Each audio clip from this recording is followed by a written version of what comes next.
Hindi lalim ang panahon karon, lasig-lasig ang problema nga itong pasanon.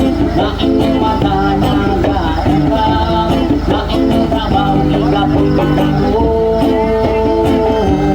Dili lalim, dili lalim, dili lalim. May mga taong lulong sa pera, may mga